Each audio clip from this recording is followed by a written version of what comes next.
కనిపిస్తున్నాయి కదా. ఇప్పుడైతే ఇది తీసేసుకున్నాము, వేరే ప్లేట్లోకి తీసేసుకొని గోంగూర కూడా ఇలాగే మనము మంచిగా వాష్ చేసేసుకొని ఉడికించుకున్నాను. ఇదిగోండి నేనైతే వాష్ చేసుకోవడానికి తీసుకున్నాను. ఇది హోల్స్ దాంట్లోకి పెట్టుకుంటున్నాను. వాష్ చేసేసుకొని అందులో వేసేసుకుంటే వాటర్ అనేవి ఇది అయిపోతాయి కదా, అందుకోసం. Thank you. గోంగూర పచ్చడితో పాటు ఎగ్ పులుసు చేస్తున్నాను. మొన్న నేను మీకు వీడియోలో పెట్టున్నాను. అయితే ఇప్పుడు ఎగ్ పులుసు కూడా చేసుకుంటున్నాము. ఎగ్ పులుసుతో పాటు గోంగూర పచ్చడి విత్ వైట్ రైస్.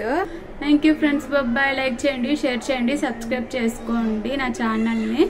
మీకు ఎవరైనా కొత్తగా వంట చేసేవాళ్ళు కానీ ఎవరైనా కొత్తగా మ్యారేజెస్ అయిన వాళ్ళు, వంటలు రాని వాళ్ళు ఉంటారు కదా, వాళ్ళకి నా వీడియో అనేది షేర్ చేయండి. వాళ్ళకి కూడా యూజ్ అవుతుందని అనుకుంటున్నాను. Thank you. బాయ్.